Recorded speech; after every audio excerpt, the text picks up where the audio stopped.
Welcome to Stuff You Should Know, a production of iHeartRadio.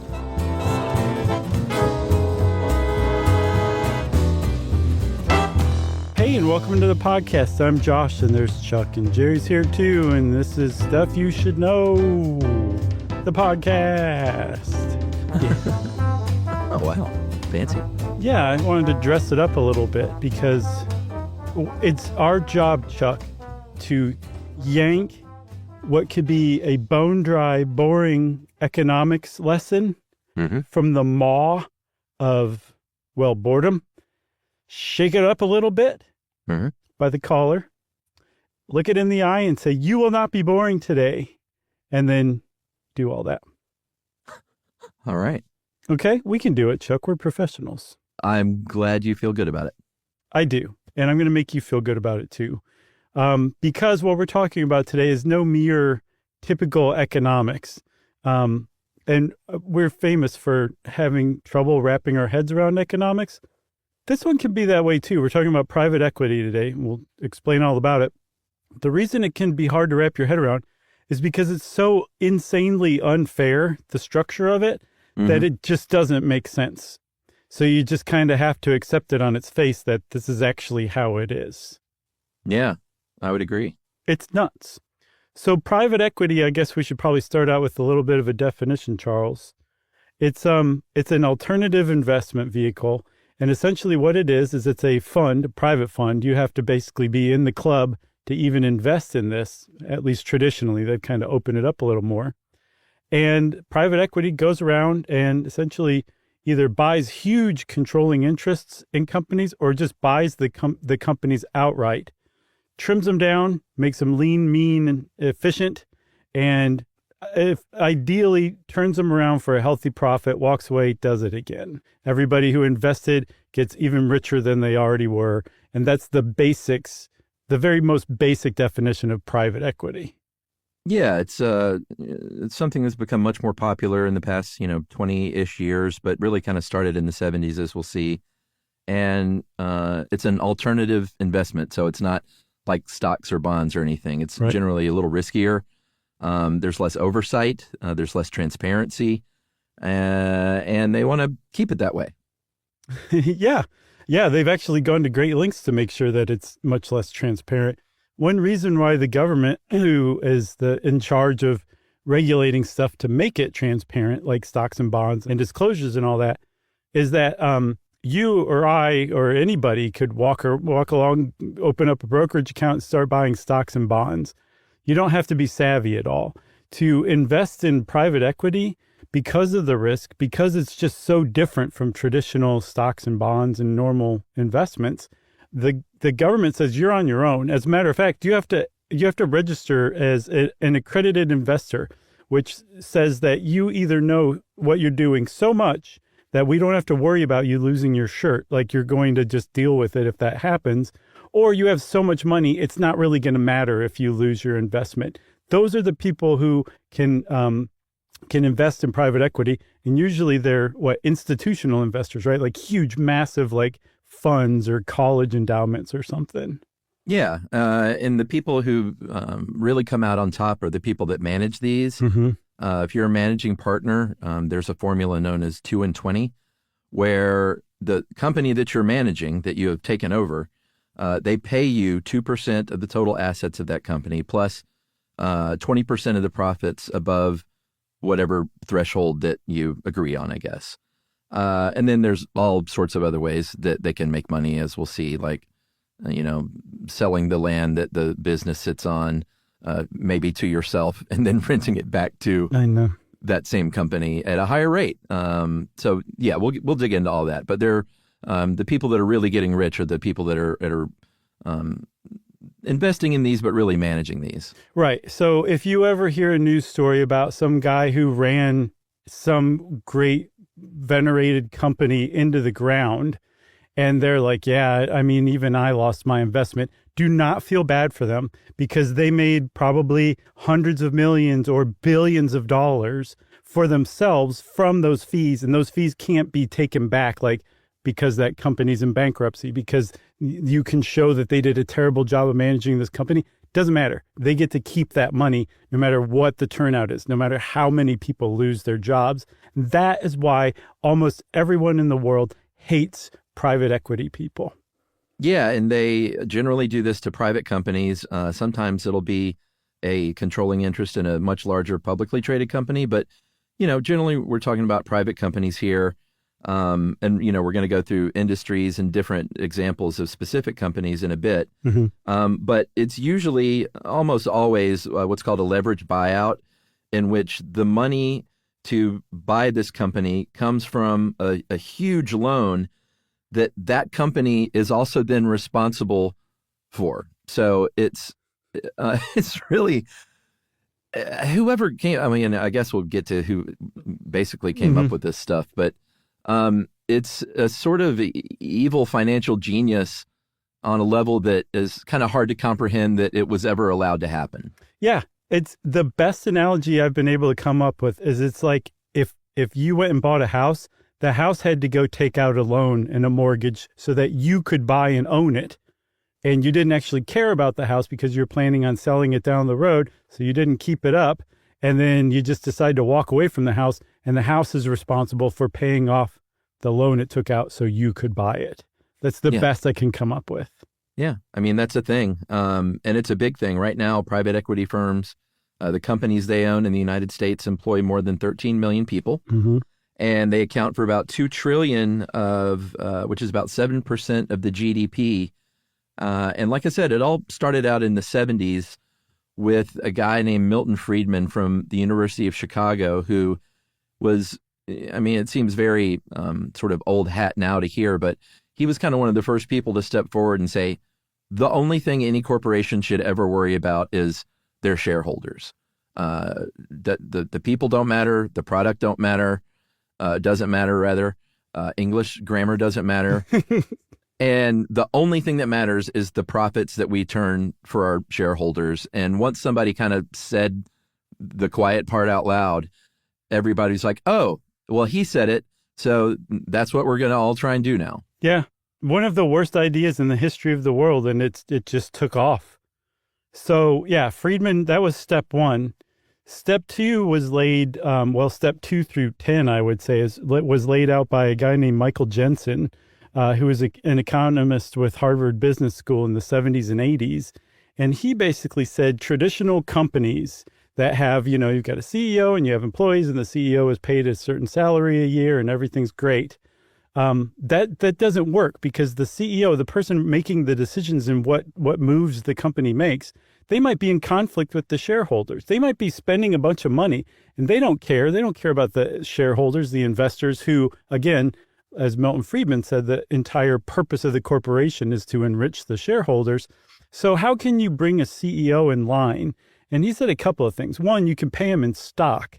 So that whole thing about how CEOs get huge stock packages now, that came from Michael Jensen. And the reason why is because now suddenly they're a shareholder. So they care about what the shareholders are getting, right? That's number one. Then number two, if you buy a company using that leverage buyout technique where you make the company take out tons of loans so that you can buy that company, it's saddled with so much debt that it immediately has to figure out how to get lean and mean, emphasis on mean, so that it can keep afloat and pay off of those debts. So immediately managers have to trim the fat and it just gets more efficient and outperforms just a traditionally run company. That was Michael Jensen's contributions. Yeah, and we're going to talk about the different ways this happens. Obviously, firing people is a big way to trim the fat, to pay back those huge loans that someone took out on your behalf that you're now responsible for, once again. So, mass layoffs is one way to make that happen. That's one way to trim the fat.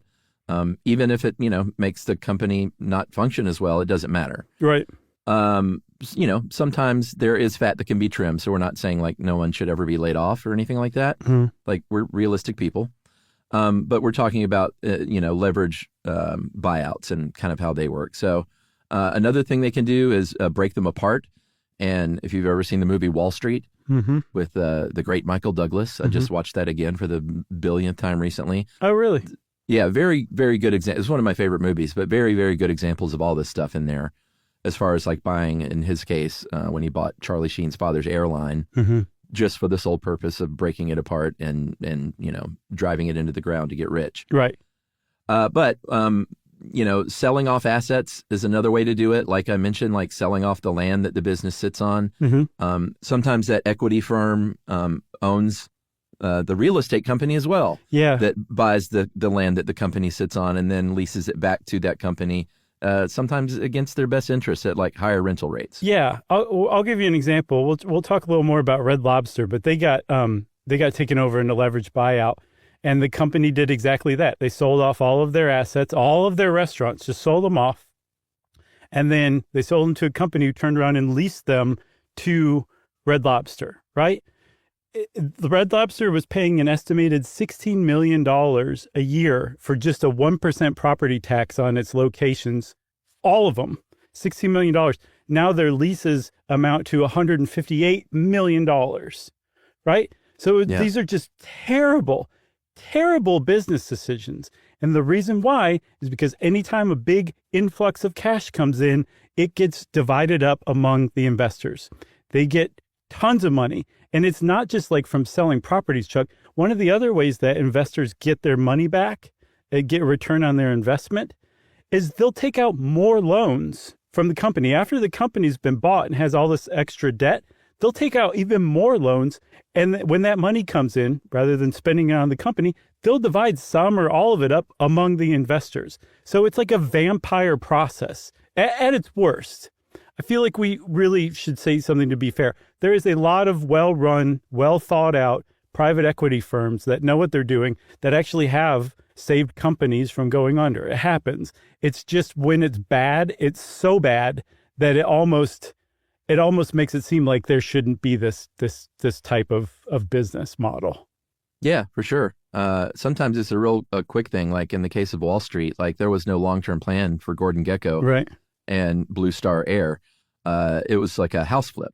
You buy this company, sort of a smaller company, and you want to make it look good for maybe another private equity firm to come along and buy. So if you're a manager of that firm, you're going to make a lot of very short-term decisions that make it appear much healthier than it really is on paper. So they can just kind of turn it and flip it and get a big payoff. And then it's someone else's problem where they're going to do the same thing probably. Yeah. And like you said, one of the big things that happens is including layoffs, including just sucking the company dry of its money, is the customer suffers as well. Usually the product or the service takes a really big hit because you're trying to figure out how to put that same thing out and charge as much as you can for it by putting as little as you can into it, because the people who bought the company don't really care about the company or what it does. Good time for a break? I think so. And then we'll come back and talk some more about the history of this whole thing, huh? All right. I need to go get some pomade and grease my hair back real quick. I'll be right back. Okay.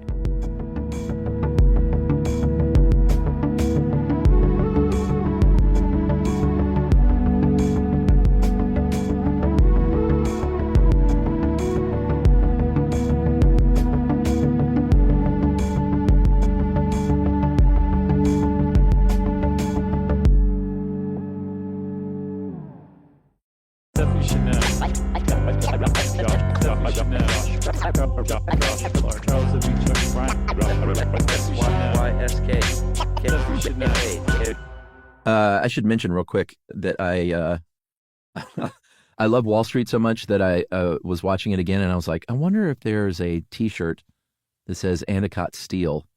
It's just one of the companies that one of the fictional companies that Oliver Stone wrote into the movie.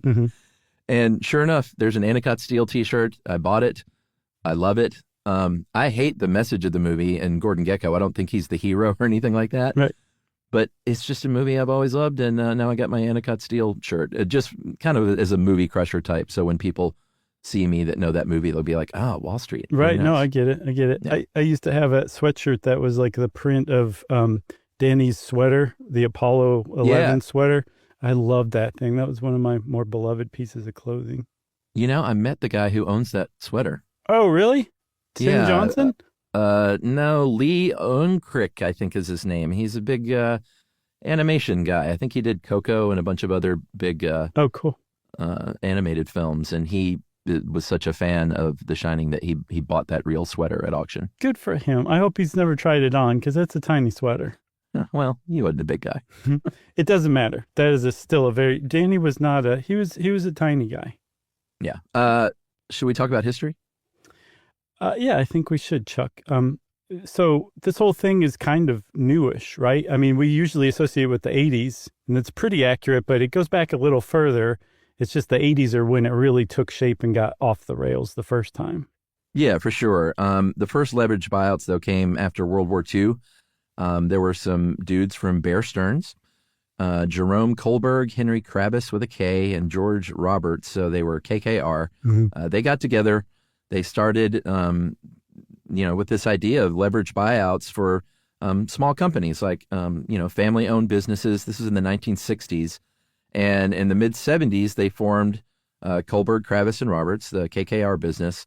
And their first big success story for them, as far as making a ton of money doing one of these, was a machine tooling company, or a tool company rather, called, is that Houdale? Houdale, maybe? Who dat? Houdaille Industries. This was in 1979. They bought it for $380 million, of which they paid about $1 million. Once again, as we've already learned, the company was saddled with debt immediately, covering the remainder of that money. And they got a new CEO. They said, hey, we're going to pay you double what the previous CEO got, and we're going to start raking in these fees as the fund manager. Yeah. And so Houdale, which at the time of this purchase was doing really well. It had been around since I think the 19-teens. It was fat with cash. The employees were happy, and these guys just ran it into the ground and sucked as much money as they could out of it. And the what usually gets companies in this case is they're so saddled with debt that a recession comes along or things shift, like we go from brick and mortar stores to online, and they don't have the cash to keep up because they're spending too much of it, either giving it back to investors. Well, you can't even say back, just giving it away to investors, or keeping up with their interest payments on these loans, that they eventually just sink and end up in bankruptcy, and their debt gets restructured. And if they're lucky, they can come back out of it and try the whole thing again. Yeah, for sure. About 10 years after that, one of the big ones, early ones, took place, such that they wrote a book about it and made a movie about it. If you've seen the movie Barbarians at the Gate with James Garner. I haven't. Have you? No. I've always wanted to. Hey, it's out there, buddy. Okay, that's not a Tom Wolfe book. I'm thinking of A Man in Full, aren't I? Yeah, I think so. I can't remember who wrote the book, but the book was called Barbarians at the Gate, The Fall of R.J.R. Nabisco, because it's about R.J.R. Nabisco, and there is no more R.J.R. Nabisco. No. There's R.J.R. and there's Nabisco, but that company ceased to exist after that leverage buyout. Yeah, and I think 2,000 people lost their jobs as the company was sold off in pieces, and then finally, like you said, the whole thing went down. And at the time, this is 1989, I think you said, 2,000 people losing their job because some corporate raiders came in and screwed up a good thing. That was enormous news, and that really kind of put a period on the end of what had become almost like the Wild West. Like, these people were, in some cases, like outlaw folk heroes who were just coming into corporates and taking everything. People getting laid off, and then they go off 50 times richer than they were and do the whole thing again, right? So they got a bad name in the 80s. And by the time the 90s rolled around, things got a little more legit, a little more structured. Some of the players involved got a little more, I don't know, it was more legitimate players than just some maverick guy who worked at Bear Stearns or, Goldman Sachs for a little while. And then additionally, some other firms whose names we know, because this stuff is just so nuts that it makes the news. Bain Capital was founded in the 80s. Blackstone, founded in the 80s. Carlyle Group, founded in the 80s. So the 80s were a big deal. The 90s, everybody kind of kept a low profile. And then the 2000s, a boom started to come back again. Yeah, a big boom. Everything crashed. We've done a couple of episodes kind of around the 2008 crash. Mm-hmm. But a lot of private equity firms did okay. It's not like they were completely unscathed or anything like that. But they were better off than a lot of financial institutions after the crash. And after that, Congress was like, hey, maybe we should have some more, guardrails and reporting requirements on this private equity business, because that's a term that kind of just came around in the 21st century, even though it was happening. Private equity as a term came around, I think, in the early 2000s. And even though they put some more reporting requirements around it, still way less transparent and way fewer requirements than, the publicly traded companies and the stock market and banks and stuff like that. Right. But there's been a real boom since that time. The number of companies publicly traded has dropped about half since 1996, where it was at its peak. And a couple of years ago, in 2023, there were 5 times as many private equity-backed firms as publicly held companies. Yeah, because it's just, you don't have to worry about the government meddling with your stuff. It's crazy. So some of these like deals make headlines, and usually when it makes headlines is because it's gotten so bad that the average person wants their blood to boil reading about it. So the news says, here, read this. One of the big ones that I remember was Toys R Us. Yeah. This is another thing. It will also make news if like a beloved nostalgic brand just gets torn apart by corporate raiders. And Toys R Us definitely fit that bill. Most people our age have memories of going to Toys R Us and it being like, how does this place exist? This is the most amazing place on the planet. In addition to that, even more importantly than that loss of nostalgia, is that 30,000 people lost their jobs because of a private equity takeover of Toys R Us that eventually ran it into the ground. Yeah. I mean, it makes some of those earlier ones where, 1,000, 1,200 people lose their job seem quaint. Yeah. 30,000 people just, sorry, you don't have a job anymore. Yeah. There's this guy, we got to talk about Sears because that's another one. Iconic brand, iconic brick and mortar store. I would say there's some nostalgia tied up in Sears for sure. Sure. And a guy named Edward Lampert is someone who may not be on your radar unless you follow this stuff a little more closely. Kmart files for bankruptcy in 2002, and Ed Lampert comes in. He was a Goldman Sachs guy, and he, I think, former by this time, right? But he buys up a bunch of the debt from Kmart. They come out of bankruptcy, and then he has a hedge fund, ESL Investments, and they were the largest shareholder, and so thus he becomes the chairman and can then run the show. Right, and he says, Kmart, I think we should buy Sears. And he had a pretty big stake in Sears, too.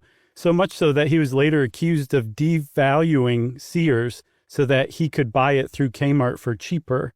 Regardless, Kmart bought Sears and they formed the Sears Holding Company, which was this huge, massive retailer. Kmart was not doing very good. Sears was doing amazing, tens and tens of billions of dollars in sales every year. And for the first couple of years, things were going pretty well. But Edward Lampert, being a corporate rating private equity guy, again, this is his firm. So he is directly taking hundreds of millions of dollars, that 2% of the assets every year, plus that 20% when he gets above performance goals. So by juicing this company and like boosting the stock price and the value of all this stuff, he's getting huge percentages of that every year, right? The problem is these bad management decisions. This is when it goes bad, and this is when you end up reading about it. One of the big things they did was a stock buyback, right? And if you have a bunch of stock out there, a bunch of shares out there on the market, just by like the laws of supply and demand, they're worth less than if they're scarcer. So you go as the company and buy those shares back. And because there's fewer shares on the market, your share price can increase, right? So if you're holding shares in the company, your share price goes up. And you make the company buy the stocks back. It's not like you're out there doing it yourself, right? The better thing to do traditionally for if you want your business to keep running is to use that money to keep your business running. But instead, they took $6 billion and bought stock back to raise the share price. And they only spent, I think this is over a couple of years, they only spent half of that on capital expenditures, like keeping up your properties, maintaining your buildings, stuff like that. And so the company just almost immediately started to just falter. Yeah, so things start faltering. This is around 2007 or so. And ESL, which again was Ed Lampert's company, They and some other firms then loan money to themselves, almost $2.6 billion. And so they're now also collecting interest and fees on that. So Right. about $400 million in interest and fees to the big loan that they gave themselves. And Sears continues to sort of tank, or the Sears Holding Company continues to tank. That's when they break it up. They spun off, they start spinning off different divisions. ESL is buying shares in most of those smaller divisions as well once they break it apart. Right. And then in 2015, Ed Lampert founded a real estate company called Seritage Growth Properties. They bought 266 Sears and Kmart buildings and then rented them back to themselves. Right. It's like robbing Peter to pay Peter. Yeah, it's just sounds like such a obvious fleecing It is. and grift. And it's totally legal. That's the thing. They're not breaking any laws. All of this is completely legal. It's just despicably unfair. So obviously, after a fairly short time, 7 years, this company, Sears Holding, filed for bankruptcy. And again, bankruptcy doesn't mean like, oh, that's it, I'm out of money. It means like, hey, I can't pay my debts back, so I'm going to negotiate with all these people and hopefully reduce it by 2/3. And then I can manage that. So I'm going to come back out of bankruptcy and try to continue on. That was the result for Sears Holding.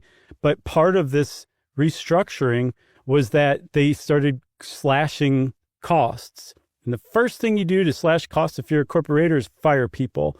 They closed stores, Chuck. They had 3,500 Sears and Kmart stores when those two companies merged. Okay? By 7 years later, they were down to 700. And today there's 8. 8. 80? 8. 800? 0, 8. Yeah, there's 8 of those left. It was, again, tens of thousands of jobs and $11 billion in unpaid debt to creditors. And Ed Lampert ends up making about making about $1.4 billion from managing that fund. Two things. I saw the Wall Street Journal estimated that under Lampert's watch of this, I think, 7 years, 200,000 people lost their jobs from Sears and Kmart. Yeah. That's got to be a record, man. And then also he was quoted as saying like, yeah, I'm really bummed about this whole thing. It was a real loss. It was a real opportunity cost for me, meaning he could have done this with a different company and maybe made out even better than he did. So you mentioned Red Lobster, and this was very much in the news. It feels like it was more recent. Well, I guess some of this stuff was a little more recent, but in 2014, Golden Gate Capital, San Francisco company, bought Red Lobster, $2.1 billion. They said it was, quote, an exceptionally strong brand with an unparalleled market position. And in order to pay for that deal, they sold, as you mentioned, they sold the real estate of 500 restaurants for about $1.5 billion. And a company called American Realty Capital Partners bought that land and then, once again, leased it back at a higher rate, like above market rates. Yeah. And again, that $1.5 billion, a significant portion of it just went right to investors. I'm not sure how much, but that's the playbook, right? I also have to say, I worked at Red Lobster as a server for a little bit. Whoa. You and I have dined at Red Lobster before one time. It's probably the only time I've been there in the past 40 years. Okay. And you never, I don't think, disclosed to me that. Did I not?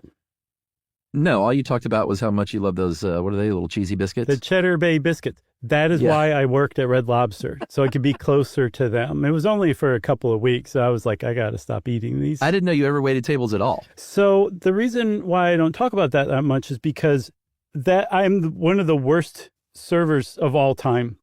Something happens to me between walking from, the kitchen to your table, and my personality just drops out of me somehow. And I forget stuff, and I'm just terrible. Like the kind of waiter where you're like, you ruined our dining experience. You're so bad. That was the kind of waiter I was. So I learned after probably 6 or 7 places to just stop trying to be a server. Yeah, you and Emily. Emily was waited tables for a very, very short time for similar reasons. Yeah. It's just, Yeah, you have to be in the right kind of mindset to pull it off. It's not as easy as it looks, I found. Yeah, I was pretty good at it. I But, believe that. you know, also glad those days are behind me. Yeah, I think my retirement job is going to be stadium worker. I want to. Like I you want to said like. that before. I want to like sell beer at Braves games. Let's hear what you got. Cold beer here. Cold beer here. That's pretty good. You gotta grow one of those walrus mustaches. 2 for 1. And they're like, well, you can't do that. You can't make deals. The one I always remember is popcorn, peanuts, caramel corn here. Is that at the You Braves? always got to finish it up with here. Yeah, that's how you get people's attention. So, oh yeah, back to Red Lobster. Yeah, I can smell the cheesy biscuits. They're so good, man. And their ranch dressing is world class as well. That's just unlike any other ranch. It's really good. Oh, all right. I'm glad that Red Lobster's still around, as far as I know. Despite all these different companies trying their best to run it into the ground, COVID definitely didn't help.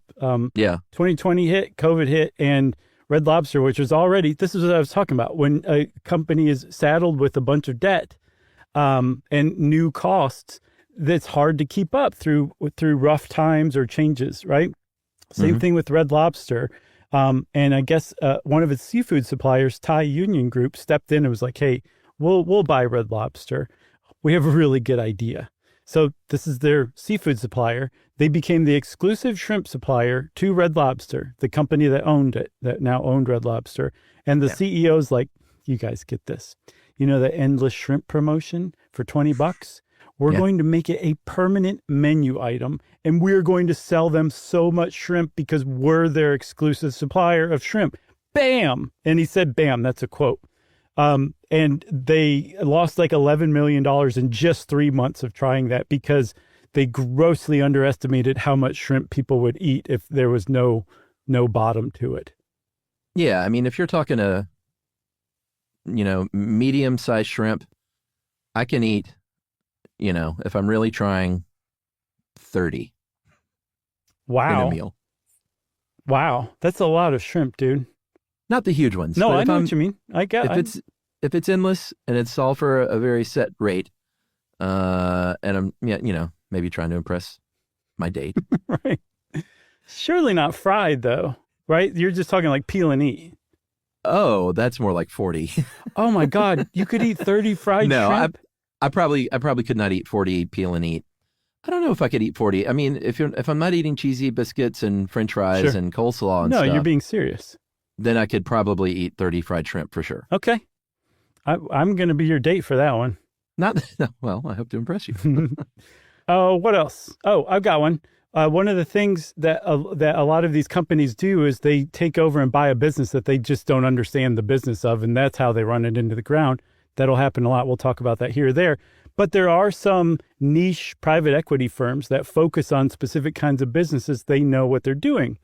And one of them is Rourke Capital. They're big on fast food industry. Yeah. And when you have a very powerful, wealthy firm like that that's zeroed in on the ups and downs of their particular industry, you have the kind of people who will lobby successfully to get the $15 federal minimum wage taken out of the stimulus package, which is exactly what Rourke Capital managed to do several years back. That's right. And if you're wondering, is that named after, Mr. Rourke from Fantasy Island? No, it's named, like seriously, named for Howard Rourke, Ayn Rand hero, and do with that what you will. Yeah, from the Fountainhead. That's right. All right. I guess we could talk a little bit about newspapers and physical print media because, they have been in trouble anyway. So not all of the losses of the print media industry are due to private equity firms, but private equity ownership of newspapers rose from 5% in 2001 to 23% in 2019. And, there have been supposedly analyses done that show that ownership of print media by a private equity firm can improve circulation. But it also will lead to reduction in editorial staff, like massive cuts in staff, which means cuts in things like local government And they've shown that results in a decline in participation in local elections. Oh, yeah. Like the loss of local government news reporting has had an enormous effect on the United States. It's just crazy. Like the cascading effect it had. We're going to do a whole episode on that right after this, okay? Great. We'll make it up as we go along. Great. Vice is another one. They were sitting pretty. I think they were worth almost $6 billion in 2017. Got bought out, and by 2023, they were worth $350 million because it just got run into the ground.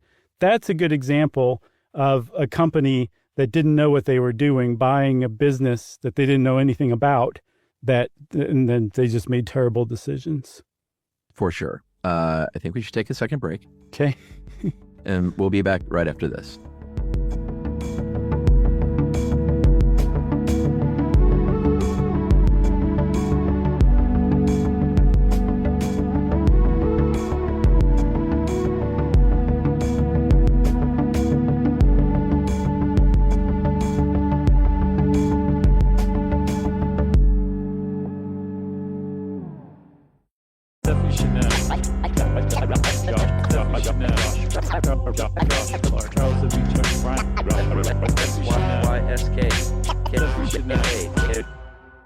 Okay, Chuck, we're back, and here's where we really get into the problems. I mean, aside from people getting laid off, people being neglected in the hospitals they go to because they're owned by private equity firms. That's become a big problem in the 21st century and in the United States, too. Yeah, there's in 2024 alone, by one count at least, there were 166 leverage buyouts in healthcare just in that one year. And 7 of the 8 biggest healthcare bankruptcies that year were from companies owned by private equity firms or hospitals and healthcare organizations. Right. The private equity firm dental practices rose dramatically from the teens to the 2020s. And that results in things like companies push. I read an article about a Dental Express in Ohio telling a mom that her 3-year-old needed 7 root canals. Yeah, for sure. And the same goes with hospitals. Hospitals, if they're owned by a private equity firm, they result in higher charges, more safety issues.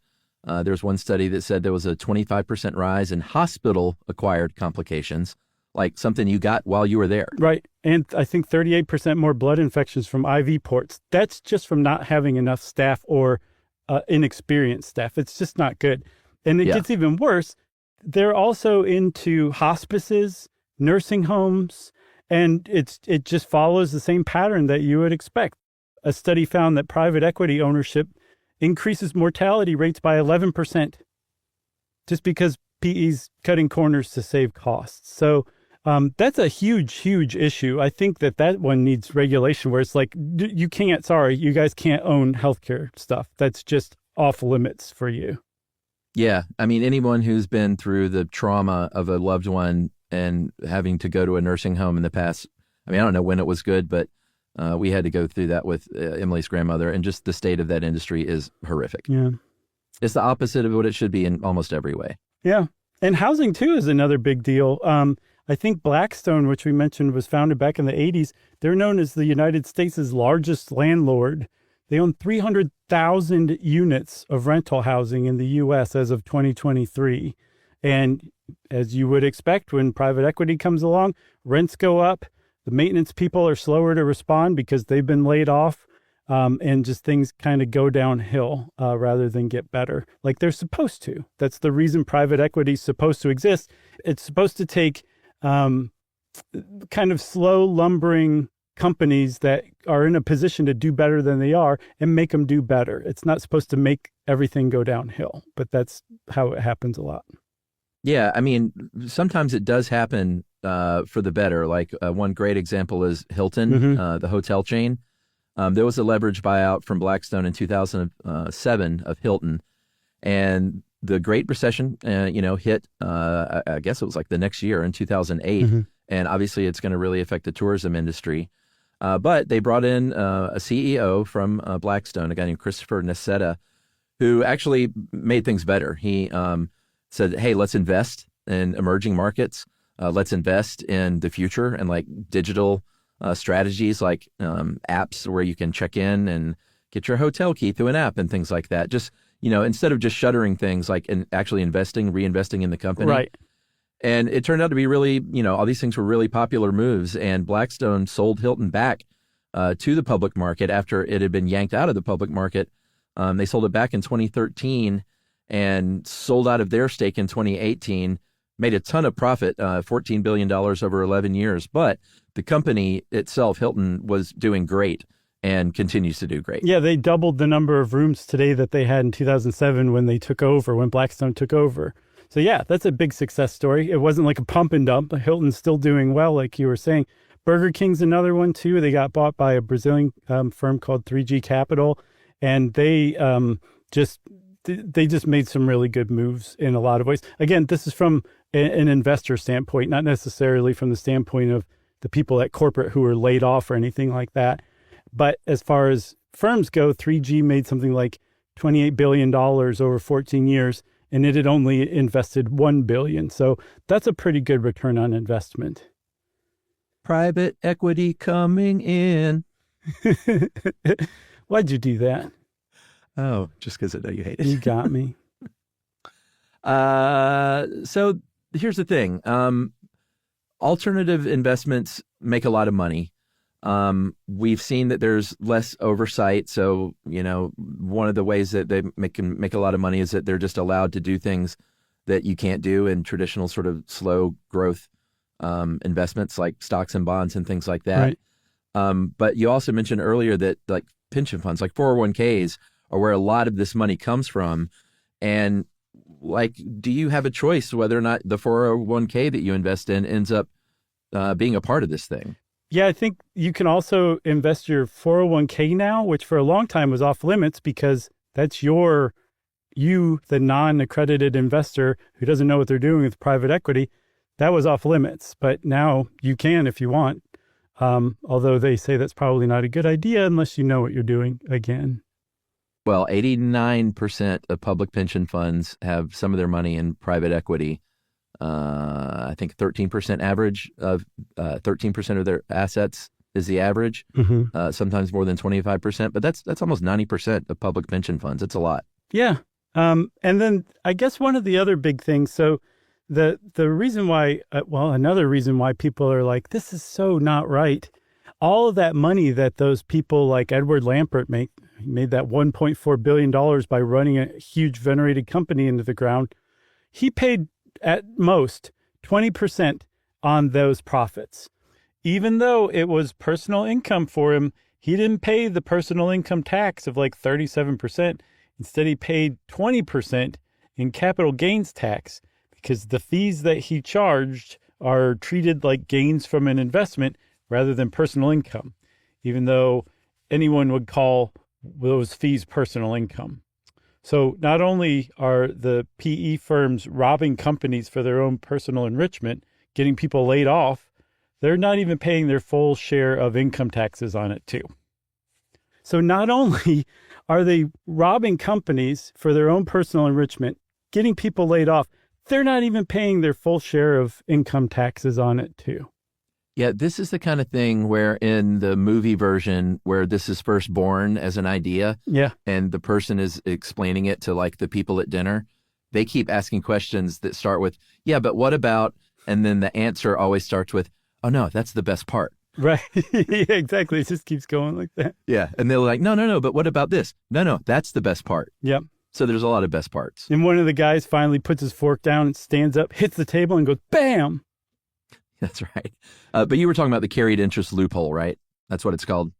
Yeah, where your personal income is magically treated as returns on an investment and taxed at 20% rather than 37% or whatever. So if you make $100 million, you pay $17 million less taxes on that $100 million. And at that point, really, who cares anyway, right? Yeah. You would think.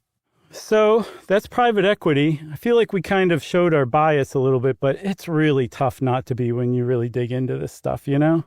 Yeah. I mean, it's not the sole cause of the housing crisis, but it's a major player. Yeah. And all the other crises that we're facing too, economically and socially. and politically, and probably religiously too, if I gave it some real thought. Yeah, personally. Yep. Since Chuck said personally, I was waiting for it. I got you there because now we just unlocked listener mail. Hey guys, this is in response to a tangent that you went on during this Saturday's classic episode when Chuck was talking about arguing with his mother about who gets to pay for dinner. It reminded me of my grandmother, Sheila. She always likes to pay for her big family dinners and has engaged in tricks in the past. For a graduation dinner for my brother, my father knew what she was doing when she took her purse to the bathroom. So that's a good trick. I've done that before. Yeah. That wasn't her best trick, though, as even Josh mentioned that very trick. The best part... Did you mention that? Yeah, I mentioned that. I remember that. Okay. I've done that for sure. Yeah. That's what you got to do. The best was when part of the family was in upstate New York for a triathlon. Sheila wasn't even there. She lives in Massachusetts. The bill came when dinner was over. The night before the race, my father and my aunt reached for their card, and the waitress said it had been taken care of. All the adults looked in accusation at each other, and there was a long silence, and at the exact same moment, they all threw up their hands, crying, "Sheila!" And all the way over in Massachusetts, Sheila went, BAM! That's right. My aunt had made the mistake of telling Sheila on the phone that where we were going to have dinner, and our grandmother called the restaurant and gave her the credit card number. Beautiful. Thanks for all the pods. That is from James. James, that's wonderful. Sheila sounds great. I just hope she tips well. Oh, good point, Chuck. Nicely done. If you want to be like James, thank you, by the way, James. That was a great email. You can send us an email, too. Send it off to stuffpodcast@iheartradio.com. Stuff You Should Know is a production of iHeartRadio. For more podcasts from iHeartRadio, visit the iHeartRadio app, Apple Podcasts, or wherever you listen to your favorite shows.